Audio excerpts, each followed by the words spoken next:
रविंद्र सिंह भाटी। धन्यवाद माननीय सभापति महोदय। राज्यपाल के अभिभाषण के धन्यवाद प्रस्ताव में खेजड़ी संवर्धन, ओरण और गोचर के संरक्षण के संबंध में संशोधन प्रस्ताव प्रक्रिया की नियम 15 के तहत प्रस्तुत किया गया है।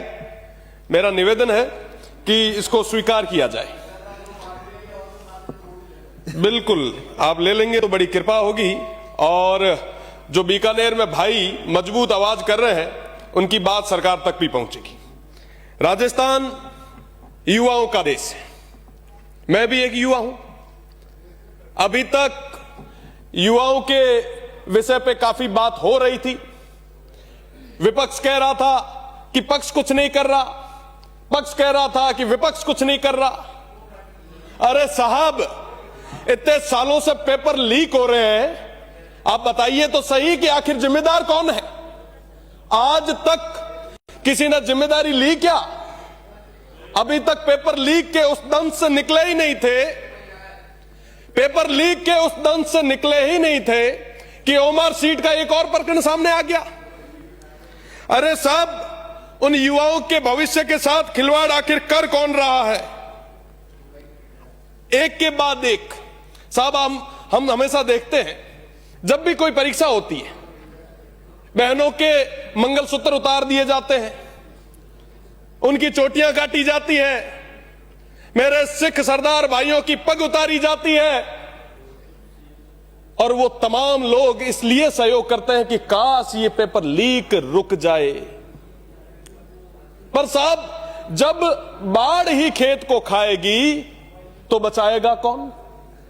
ये मत समझिएगा कि बाहर बैठा युवा समझ नहीं रहा। वो समझ रहा है, वो देख रहा है। अंदर बैठे हुए माननीय किस तरीके से पेपर लीक को लेके चिंतित है, वो सब तरीके से देख रहा है। मैं तो एक ही बात कहूंगा, माननीय चंद्रशेखर जी ने कहा था, जिन हाथों में शक्ति भरी है राज तिलक देने की, उन हाथों में ही ताकत भरी है सर उतार लेने की।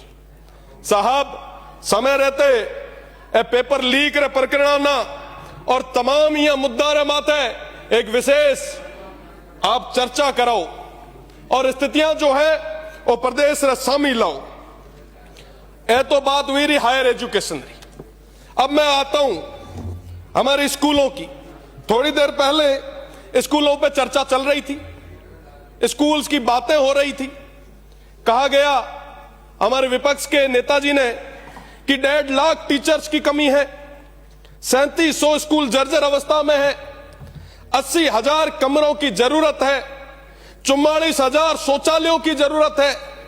अरे वाह, बहुत बड़ा नंबर आपने बताया साहब। आप देखिए कि पूर्ववर्ती सरकार में आप भी शिक्षा के मंत्री थे, वर्तमान वाले भी अभी आए हैं। तो साहब, आखिर यह कब तक पूरा होगा? क्या आत्मनिर्भर भारत 2047 में इस तरीके से बनेगा? आज एक प्रतिष्ठित अखबार में एक खबर छपी। अफसरों को हाई कोर्ट ने कहा कि शर्म आनी चाहिए, छात्राएं पानी नहीं पीती क्योंकि स्कूलों में टॉयलेट नहीं है। हम आजादी का अमृतकाल मना रहे हैं और दूसरी तरफ हमारे स्कूलों के हाल क्या है? मैं दावे के साथ कह सकता हूं, यहां पे बैठे तमाम जितने भी माननीय सदस्य हैं, वो सरकारी विद्यालयों से पढ़ के निकले हैं।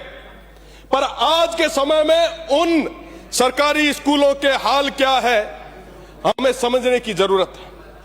कहीं स्कूलें गिर रही है, कहीं मासूम बच्चे इस सिस्टम की भेंट चढ़ रहे हैं और हम सब मुख्य दर्शक होकर बैठ रहे हैं।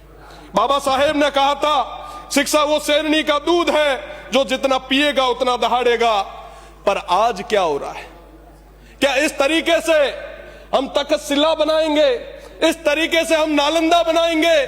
क्या इस तरीके से हम विश्व गुरु बनेंगे, जहां एक 12वीं की स्कूल में एक एक अध्यापक के भरोसे छोड़ रखा है? आज इस तरीके की स्थितियां बन गई है। हम गौरवमय अतीत की बात करते हैं, हम खुशहाल भविष्य की बात करते हैं, पर इन आने वाली पीढ़ी की बात कौन करेगा? मान्य, इनकी बात करने की जरूरत है। मेरा निवेदन है, पक्ष और विपक्ष से हर जगह एक चर्चा चलती है कि यहां पे सदन में बैठ के पक्ष और विपक्ष हमेशा ये प्रयास करते हैं कि सरकारी सिस्टम को कैसे कमजोर किया जाए ताकि कोई वंचित, पीड़ित, शोषित आगे उठ के ना आ पाए, कोई इस सदन का हिस्सा ना बन पाए। अगर वाकई आप चाहते हो कि हमारी तरह, हम सभी की तरह कोई ग्रामीण स्कूल से निकल के इस सदन तक पहुंचे, तो उस शिक्षा व्यवस्था को सही करना हमारी प्रायोरिटी होनी चाहिए। हम क्या कर रहे हैं साहब? शिक्षा की बात होती है, एक दूसरे पे हमेशा हम आरोप और प्रत्यारोप लगाते हैं। आखिर यह शिक्षा व्यवस्था सही होगी कैसे? माननीय, मैं कंक्लूड कर रहा हूं, बहुत जरूरी विषय है। आखिर यह शिक्षा व्यवस्था सही होगी कैसे? शिक्षा व्यवस्था तब सही होगी जब हम एक कानून लाएंगे, हम इस चीज की अनिवार्यता करेंगे कि चाहे पंच हो, चाहे सरपंच हो, चाहे प्रधान हो, चाहे प्रमुख हो, चाहे विधायक हो, चाहे सांसद हो, सभी के बेटे उस सरकारी स्कूल में पढ़ेंगे। इस चीज का कानून लाएंगे, तब जाके ये शिक्षण व्यवस्था जो है ये पूरे तरीके से सही हो पाएगी। क्या बात करेंगे?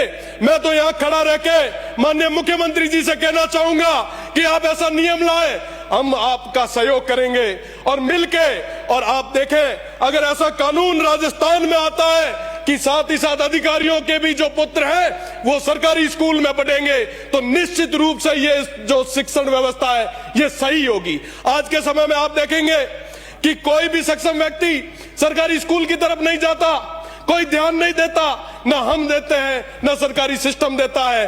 आम आदमी, गरीब व्यक्ति, वंचित व्यक्ति का जो पुत्र है वो वहां पढ़ता है। पर क्या साहब हमें उसकी चिंता है? इस तरीके से अगर चलता गया तो क्या हम विश्वगुरु बन पाएंगे?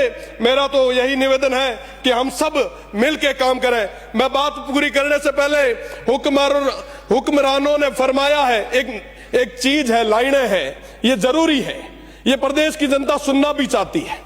हुक्मरानों ने फरमाया है कि नारों से बदलता है जमाना, सियासतदार कहते हैं सियासतें बदले तो बदलता है जमाना, लेकिन मिजाज है जहां बदलने की इतना कुछ काफी नहीं होता, बदलने वाला खुद बदले तो बदलता है जमाना। मुझे लगता है कि ऐसे कानून की जरूरत है। हम सब मिलके, पक्ष और विपक्ष मिलके इस प्रदेश के लिए ऐसा कानून लाए और हमारे यहाँ की शिक्षण व्यवस्था को, युवाओं के भविष्य को, इनकी नींव को मजबूत करें। मैं बहुत बहुत धन्यवाद देना चाहूंगा। श्रीमती